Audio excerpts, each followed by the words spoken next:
Section 114, Government Security Force GSF, any government agency including but not limited to GOCC, LGU, and state universities and colleges SUC shall register their respective security unit with SOSIA as a GS, provided that there is a charter and plantalia position.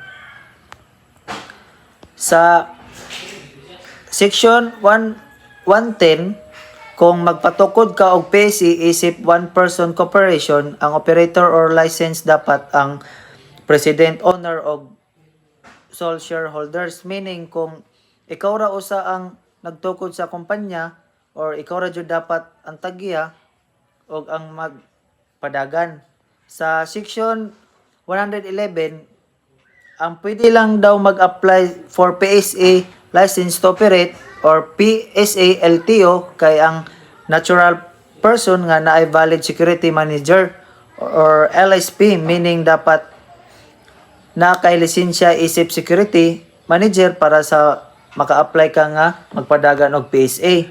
Sa Section 112, dili ka tagan og PSA LTO kung dili ka makasatisfy sa standard qualification og makasubmit sa mga documentary nga requirements nga naa sa Rule 7 Section 18 sa IRR, meaning dapat kompleto imo ang papeles og qualified ka para mahatagan og lisensya. Sa Section 113, kung ang imong kumpanya dili primarily engaged sa security industry pero gusto ka magtukod og kaugalingon nga security department o unit, dapat mag-organize ka o magparehistro ka sa SOSIA isip CGF. Meaning, kung dili security company ang imong negosyo, pero gusto ka magbutang og security guard, dapat magparehistro ka isip CGF. Sa Section 14, ang mga government agency including GOCC, LGU, State University and colleges or SUC dapat magparehistro sa ilang security unit sa SOSIA isip GS. Meaning, kung government agency ka, dapat magparehistro ka sa SOSIA. Rule 31, Limitations and Guidelines in the Operation of PSA, CGF, and GSF. Section 115, Acceptance is providing security services. No PSA, CGF, or GSF shall offer, render, or accept services illegal gambling, dens, or other illegal businesses, establishment, or enterprises. Section 116, Extension and providing security services. The extent of the security services provided by the PSA or CGF or GSF shall not go beyond the compound and or property of the person or the security personnel is escorting person or big amount of money or valuable, provided that the security personnel is possession of a valid SDDO indicating the period and route of the security escort service provided. Further, the security personnel are in possession of either PALASP and or AVLASP.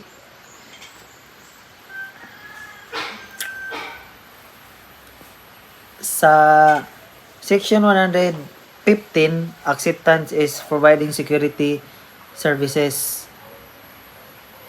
Walay PSA, CGF or GSF nga pwede mo offer, mo render o mo accept og services sa mga illegal gambling dens or uban pang mga illegal businesses, establishment, or enterprises. Meaning, dili pwede magbantay ang mga security guard sa mga sugalan o uban pang mga illegal nga negosyo.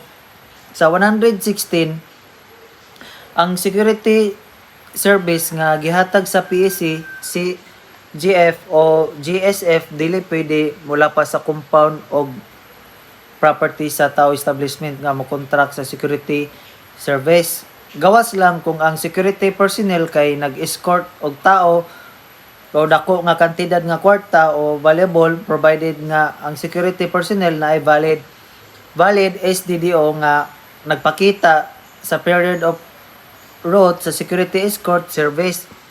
Provided further nga ang security personnel na ay PELSP o EVLSP, meaning dili pwede nga magbantay ang mga security guard sa gawas nga compound. Gawas lang kung nag-escort sila og tao or kwarta bana. Section 17. Men officers, all PSA, CGF, and GSF shall maintain office in section their registered address. And section 118, branch offices may be established and maintained in other provinces, cities where the PSA, CGF, and GSF has developed security personnel. So, provided that the security service is covered by a valid security service agreement, contract, and appropriate duty detail order DDO. Sa section 17 daw, ang tanan nga PSA or CGF or GSF dapat mag-maintain og main office sa ilahang register addresses. Meaning, dapat na kay opisina kung asa ka nagparehistro. Tapos sa section 118, kaning regarding sa branch offices, pwede magtukod og branch offices sa ubang provinces, cities kung asa ang PSA, CGF or GSF nga nag-deploy og security personnel. Provided nga ang security service kay covered by a valid security service agreement or contract og appropriate duty detail order or DDO. Meaning, pwede ka magtukod og branch office kung naa kay mga security guard nga nagtrabaho sa laing lugar, pero dapat naa kay kontrata og DDO. Section 119, non-base operation, PSA operating in a region outside its main office shall be required to registered online with SOSIA, provided that pending the operationalized and she online system, PSA shall be required to register all the request are CSU and shall submit an authenticated machine copy of the following. So, documents. First, we have list of FES. Second, we have list of security personnel with valid LES SPS to be deployed. And 3, we have duty detailed order. So, sa Section 119, kung ang PSA nga nag-operate sa region nga gawas sa iyang main office, dapat magparehistro through online sa SOSIA. Samtang wala pa na operationalize ang online system, ang PSA dapat magparehistro sa tanan nga na-create RCSU o mag-submit og authenticated machine copy sa mga musunod nga documents like katong gingon list of FAS, list of security personnel with valid LSP to be deployed o duty detail order. Meaning, kung ang isa ka security agency nagtrabaho sa lain nga lugar, dapat magparehistro ka sa SOSIA. Kung wala pa ang online system, dapat magparehistro ka sa RCSU o mag-submit sa mga listahan sa imong armas, mga security guard nga naay lisensya o mga duty detail order na og uban pa. Section 120, expired LTOP and or firearms registration. Expired juridical LTOPF and or firearms registration shall not be a bar for filing of application for LTO renewal. So, sa Section 120, bisag expired na ang imong LTO OP o firearm registration, dili na makapugong sa pag-file og application for LTO renewal. Meaning, kung expired na ang imong lisensya sa pagdala og armas, pwede ka gihapon mag-renew sa imuang LTO. So, sa kani nga section kay para sa mga security guard nga naay armas, bisan expired na ang lisensya sa imong armas, pwede ka pa gihapon mag-renewal sa imuang LTO na amoy Rule 32, Organizational Structure of PSA and CGF and GSF. Section 121, Private Security Agencies, all PSEs shall conform to the organizational structure, personnel, equipment, trainings, and uniform provided in this IRR. And Section 122, Company Guard Force, all CGF shall be organized to conform substantially to the organizational structure prescribed for PSES. Sa Section 121, nagpasabot nga ang tanan nga PSES dapat mag-conform sa organizational structure, personnel, equipment, trainings o uniform nga gihatag sa IRR. So meaning dapat sundon sa mga security agency ang mga roles bahin sa mga ilang organization, mga empleyado, mga gamit, mga trainings o mga uniform. Sa Section 122, ang tanan daw nga CGFS dapat mag-organize nga substantially to the organizational structure nga gi-prescribed para sa PSA. PSAS meaning dapat sundon pod sa mga company guard force nga ang roles bahin sa ilahang organization pero dili kaayo stricto.